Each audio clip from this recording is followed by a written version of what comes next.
Bonjour, c'est Marie, bienvenue chez Les Psys se questionnent. Aujourd'hui, ça y est, je vous donne le premier conseil pour que vous puissiez chercher la bonne personne, le grand amour. Avant de commencer, abonnez-vous à notre chaîne, n'hésitez pas à en parler autour de vous et je vous laisse regarder cette vidéo.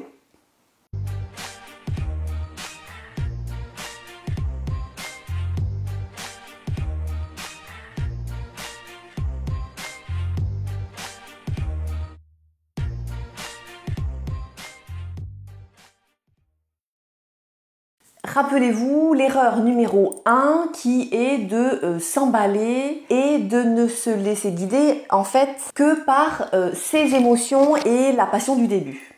Je vous donne aujourd'hui mon premier conseil pour justement éviter de tomber dans ce piège-là.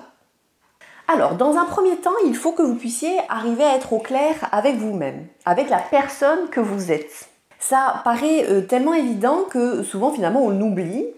Et on est très nombreux à se retrouver assez perdus, finalement assez paumés face à nous-mêmes et face à finalement qui on est et qu'est-ce qu'on veut vraiment.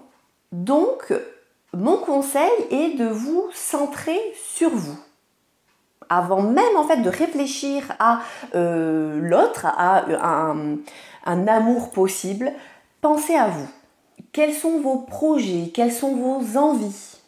Comment vous voyez-vous personnellement dans le futur? Alors un futur plus ou moins lointain, mais quand même déjà avoir une idée. Alors, c'est peut-être pour vous, là, de suite, maintenant, assez délicat, assez même difficile de répondre clairement à toutes ces questions. Pas de panique. C'est finalement assez classique d'avoir du mal en fait à répondre à ces questions-là, puisque ce ne sont pas forcément des questions qu'on nous apprend à nous poser et que finalement ce n'est pas si simple que ça d'être au clair avec nous-mêmes. Parfois d'ailleurs, il est même plus facile de commencer en sens inverse, c'est-à-dire vous pouvez déjà peut-être vous demander qu'est-ce que vous ne voulez pas.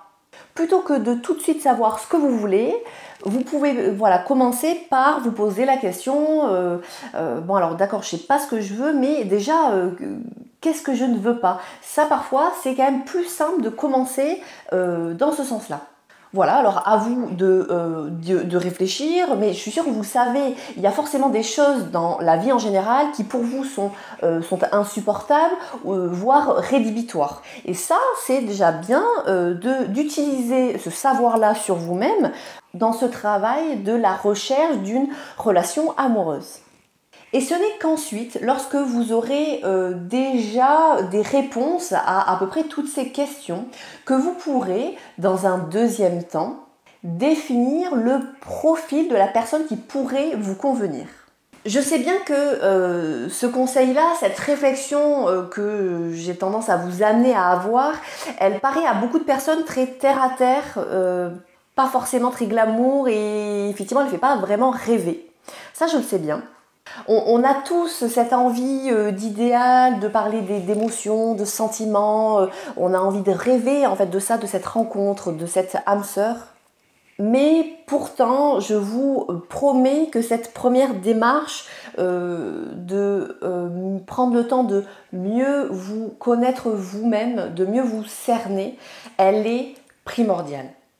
Donc lancez-vous, essayez de réfléchir à tout ça. N'hésitez pas en fait aussi à passer par l'écrit, à prendre un petit calepin ou même une feuille volante, n'importe, un papier, un stylo, et vous écrivez sur qui vous êtes, quelle personne, quels sont vos projets, quels sont vos rêves, quelles seraient vos envies dans la vie en général.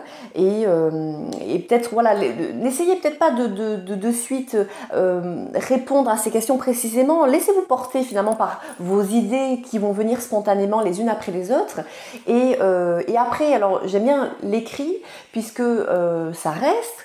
On peut y travailler un temps et y revenir un peu plus tard, et puis surtout en fait on peut relire quelques jours après, quelques semaines après, on peut relire ce que nous avons écrit sur nous-mêmes et soit rajouter des annotations ou ou nuancer ou apporter voilà, des nuances à ce qu'on a pu noter. En tout cas, c'est un très bon exercice d'introspection. Je vous laisse donc à votre réflexion et je vous dis à très vite. Prochaine vidéo, je vous donne le deuxième conseil pour chercher le grand amour.